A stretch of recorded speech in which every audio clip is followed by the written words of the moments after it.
জনাব শাহীম ওসমান, আপনাকে আমাদের অনুষ্ঠানে পেয়ে আমরা আপনাকে আমরা কি বলবো, আমরা খুবই উৎফুল্ল এবং আমরা অনেকগুলো বিষয় নিয়ে আপনার কাছে জানতে চাইবো। আপনাকে আমাদের অনুষ্ঠানে আবারও ধন্যবাদ খালেদ ভাই। কাছে মনে হচ্ছে যে নির্বাচন সংস্কার মানে কিছু বলা হচ্ছে যে কিছু যৌক্তিক সংস্কার করে যদি নির্বাচনটা না দেওয়া হয় তাহলে বিএনপি যখন ক্ষমতায় আসবে বা অন্য কেউ যখন ক্ষমতায় আসবে তারাও আসলে একই সরকারের সমান ফেসিস্ট হতে পারে, গত সরকারের সমান। তো সেইটা চিন্তা করে তাদেরকে সংস্কারের কথা বলা হচ্ছে। আমি এটার সঙ্গে একেবারেই একমত নই। আমি ঘোরতর আপত্তি জানাচ্ছি, তীব্র প্রতিবাদ জানাচ্ছি। বিএনপির সঙ্গে ফ্যাসিস্ট আওয়ামী লীগের তুলনা করার কোনো কারণই থাকতে পারে না। কারণ বিএনপি ইজ এ পার্টি, যে দলটা বহুদলীয় গণতন্ত্র নিয়ে এসেছে। আওয়ামী লীগ একদলীয় শাসন ব্যবস্থা বাকশালে ছিল, আমরা বহুদলীয় গণতন্ত্র নিয়ে এসেছি। আমরা সংসদীয় গণতন্ত্র নিয়ে এসেছি, ম্যাডাম জিয়া নিয়ে এসেছেন। আমরা তত্ত্বাবধায়ক সরকার বিধান পাশ করেছি পার্লামেন্টে, এবং আমাদের কাছে ফ্যাসিস্ট আবার এখন পর্যন্ত তো প্রশ্নই উঠতে পারে না। আমাদের যে পার্টির স্ট্রাকচার, আমরা যে কাজ করেছি, সেগুলো সমস্ত গণতন্ত্রের পক্ষে গেছে। এবং 14 বছর লড়াই করেছি তো ফ্যাসিস্ট হওয়ার জন্য নয়, গণতন্ত্রকে প্রতিষ্ঠা করবার জন্য। সুতরাং এই কথাগুলো যখন বলা হয়, তখন এই কথাগুলো আমার কাছে মনে হয় যেটা আপনার শুধুমাত্র হয় কথার কথা বলার জন্য বলা হয়, অথবা বিএনপিকে আপনার ছোট করে খাটো করে দেখানোর চেষ্টা করা হয়। কিন্তু এইখানে তো পাশাপাশি আরো দুটো সত্য আছে। একটা সত্য হচ্ছে যে বিএনপিও তো আসলে ক্ষমতায় ভারসাম্যের কথা বলছে, এবং সেই ক্ষমতায় ভারসাম্যের কথা বলতে গিয়ে এই প্রধানমন্ত্রী, উপপ্রধানমন্ত্রী, রাষ্ট্রপতি, উপরাষ্ট্রপতি জাতীয় সংস্কারের কথা বলছে। এই বিষয়টি যেমন আছে, এবং বিএনপিও রাষ্ট্র ক্ষমতায় ছিল, তখনও বিএনপিতে আসলে ক্ষমতার ভারসাম্য আছে কিনা সেটা নিয়ে প্রশ্ন উঠেছে। আবার আপনি যদি আমাকে অনুমতি দেন, আমি বলবো যে বিএনপির একজন খুব গুরুত্বপূর্ণ শীর্ষস্থানীয় নেতা জনাব মওদুদ আহমেদ, আমি তাকে কোট করছি, তিনি লিখেছিলেন, আমরা ক্ষমতায় গেলে বিএনপি সাফল্য হবে আরও কম, কারণ দলটি শাসন কৌশলে কোনো উন্নতি হয়নি, দলটিতে নেই কোনো আত্মোপলব্ধি এবং আত্মসংশোধন শব্দ দুটির অস্তিত্ব। অর্থাৎ এরকম কথা কিন্তু আছে। মওদুদ আহমেদের কথাই যে আপনার চূড়ান্ত কথা তা তো নয়। জি, মওদুদ আহমেদ তার দৃষ্টিকোণ থেকে তিনি ওই কথাগুলো বলেছেন। আমি তো মনে করি যে কথাগুলো সঠিক নয়। বিএনপি একটা পার্টি, যে পার্টিটা আপনাকে গণতন্ত্রকে রিইন্ট্রোডিউস করেছে, মাল্টি পার্টি সিস্টেম ইন্ট্রোডিউস করেছে, আগে আমি বললাম, আর রিপিট করতে চাই না। তো বিএনপিকে ওই দলের সঙ্গে বা ফেডারেশনের সঙ্গে তুলনা করাটাকে আমি মনে করি একটা সঠিক তো নয়। আমি মনে করি এটা একটা উদ্দেশ্য প্রণোদিত। শাহীম ভাই, গত কয়েকদিন ধরে যেটা হয়েছে যে আমাদের প্রধান সংবাদে পরিণত হয়েছে ধর্ষণ এবং এই সংক্রান্ত সহিংসতা। আপনি বক্তৃতায় বলেন, আপনার চেয়ে বড় মাস্তান আর নাই, অন্য দলকে সামলাতে পুলিশ বা অন্য বাহিনীর দরকার নাই আপনার। আপনি তো একা নন, নিশ্চয়ই বাংলাদেশের সবগুলি জায়গায় আপনার মতো এরকম, আমি যদি মাস্তান শব্দটি ব্যবহার নাও করি, এরকম রয়েছে। তারপরও এই ধর্ষণ এবং এই সংক্রান্ত সহিংসতা কেন হচ্ছে? আমি না থাকলে দেশে কিচ্ছু হবে না, কিচ্ছু হবে না খালেদ ভাই। হয়তো আপনার কাছে একসময় মনে হবে, আরে শাহীম ভাইয়ের সাথে কথা বলছিলাম, লোকটা ভালো ছিল কিংবা খারাপ ছিল, একটা কমেন্টস করবেন। বাট ফর দিস কান্ট্রি আমার মনে হয় যে আমরা শেখ হাসিনাকে দরকার, এবং দরকার আমাদের আগামী প্রজন্মের জন্য, আপনার আমার সন্তানের জন্য।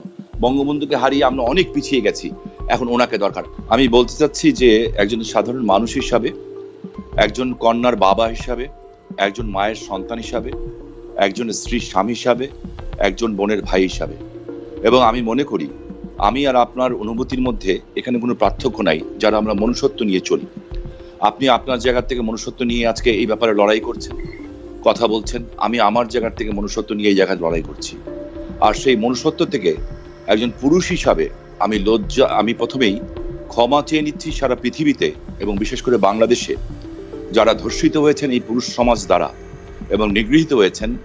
আমি সেই সকল মানুষের কাছে, পুরুষ সমাজের হয়ে আমি তাদের কাছে বিনীতভাবে ক্ষমা চেয়ে নিচ্ছি। এই যে যাদের উপরে ঘটছে, তাদের যে আত্মচিৎকার, তাদের যে মানে মনের ভিতরে ক্ষোভ, তাদের যে সম্ভ্রমহানি, যে কতটুকু নির্দয়ভাবে তাদেরকে ধর্ষিত হতে হয়, যার কারণে অধিকাংশ ধর্ষিতাই কিন্তু শেষ পর্যন্ত নিজের জীবনটাকেই ছেড়ে দিতে হয়। এবং অনেকেই শুধু ধর্ষিত তো দূরের কথা, ইভটিজিং এর কারণেও কিন্তু পৃথিবীতে বহু মানুষকে, এবং বাংলাদেশেও আমরা দেখেছি অনেকে কিন্তু আত্মহত্যার পথও বেছে নিতে হয়। আচ্ছা,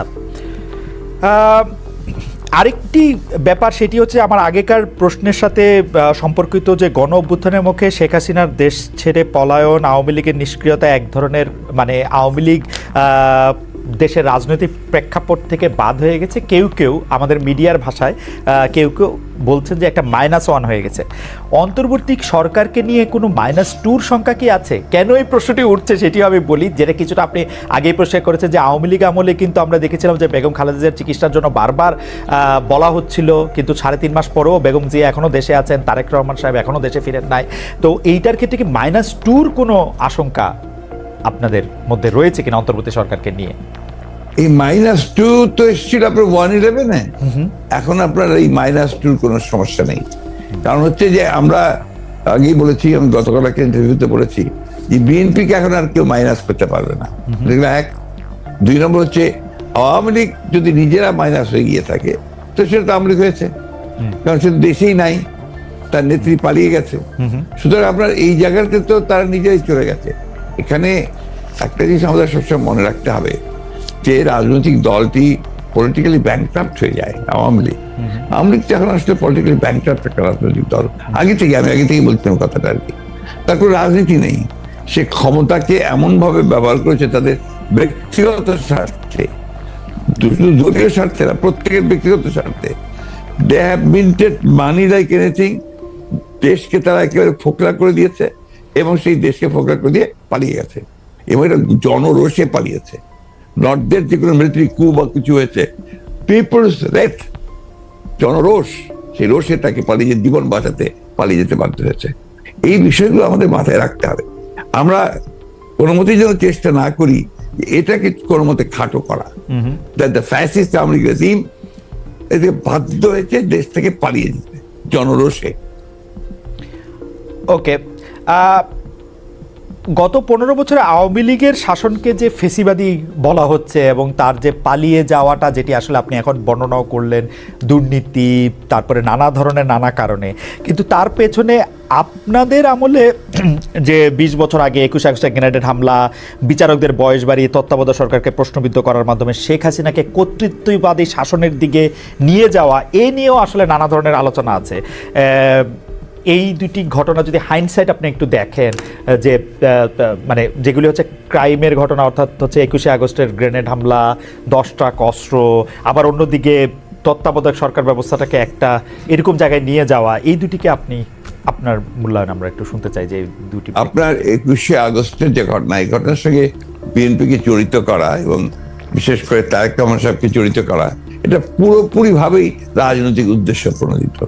এটা কোনো মতেই বিএনপি এর সঙ্গে জড়িত তো নয়ই, বরঞ্চ আমি মনে করি যারা বিএনপিকে শত্রু হিসেবে চেনে তারা জড়িত, এবং এখানে বেনিফিশিয়ারি কারা হয়েছে সেই বিষয়টা আমাদেরকে অবশ্যই লক্ষ্য রাখতে হবে।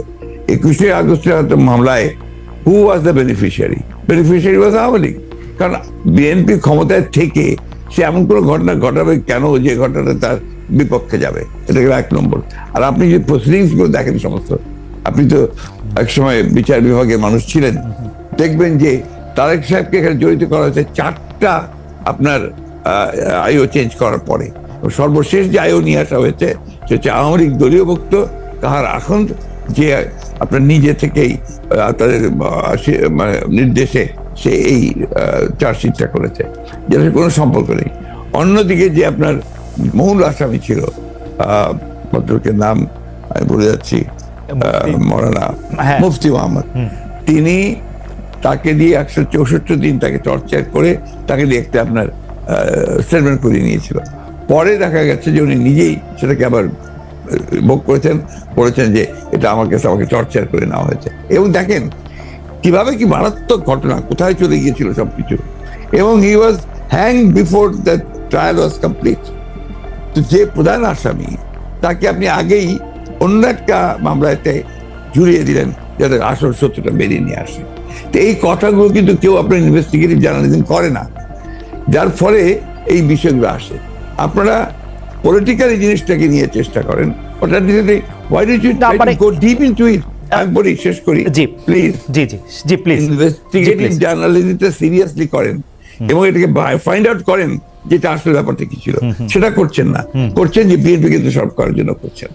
এটাকে আমি মনে করি এটা এক ধরনের রাজনৈতিক উদ্দেশ্য প্রণোদিত। ওকে।